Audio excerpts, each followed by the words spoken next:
There's a lot that goes into naming a blog. Words, concepts, deeper meanings. But the most important element to me is story. The story of how everything came to be. For me, it was 3 separate events in my life. It all came together in one realization when I was 15.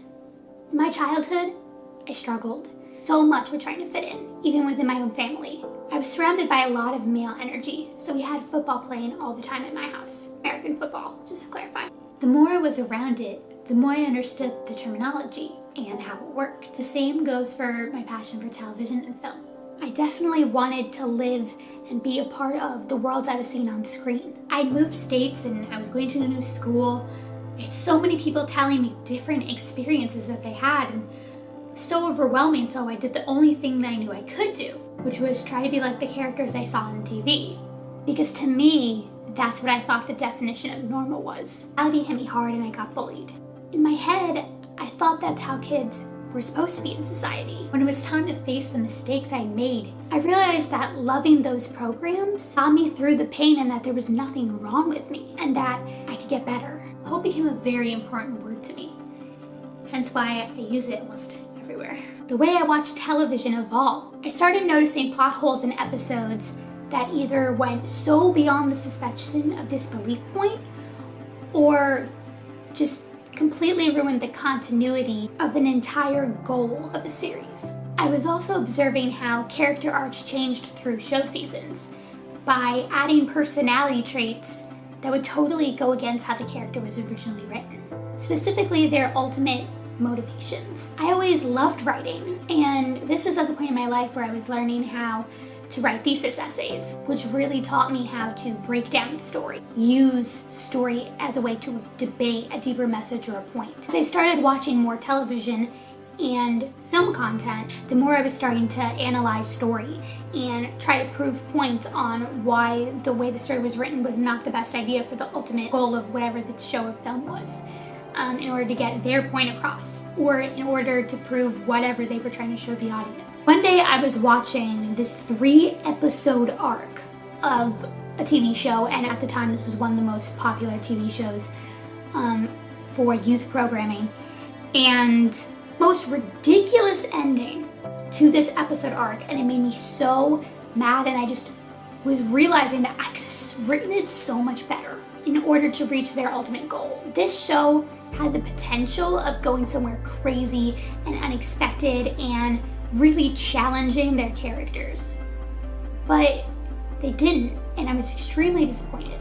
And that's when it hit me. I wanted to write YA and family-friendly content that not only has a special message, but that's written well and stays that way. I remember just like that night that this all happened, I remember not being able to sleep, and so many images and thoughts and thesis points and details were just running through my head. But you've seen on TV those slots that when you like pull the lever, all the images are running and then they all line up. That's kind of like what was happening in my brain. Programs that I was watching the most at the time were on Disney Channel. That's when it dawned on me that they had these almost mathematical formulas that were the recipes for success, with all these elements together, creating not only popularity ratings wise, and kids and teens and tweens all over the world were loving their programs and making so many stars out of it. Let's just say they were doing really well. Eventually these formulas started to get like annoying for me, and I was like, why can't they change it? And I'm like, they're not gonna change it because that's what's making them successful. And that's when I started thinking about the football thing again. Disney Channel and the Walt Disney Company, for their DCOMs, Disney Channel original movies, and their Disney movies, had playbooks, just like in football. They had power plays that they used in the field goals and make touchdowns, and that's how they worked. So I was inspired to create Disney's playbook, which originally started on WordPress in 2013, and around 2015 I moved it to Facebook. After that, I did really well, and I definitely was posting a lot of videos on my Facebook, and then I kind of started reaching more into social media and putting my videos not only on Facebook but on Twitter and Instagram. As I got older and started to explore more about the entertainment industry, I noticed that it wasn't just one network or one channel. It was all the cable networks, all of the streaming networks, all of the film studios, all of the directors and producers, that they all had their own playbooks for success. I ultimately dreamed to write and direct and produce my own YA stories that I wish I could have had growing up. I also want to create stories that spread hope to people and to tell them there's more to come in life than what anyone expects. In order for me to do this, I research, and that consists of analyzing and reviewing content that's not just Disney in order to form my own stories. I'm still going to talk about Disney.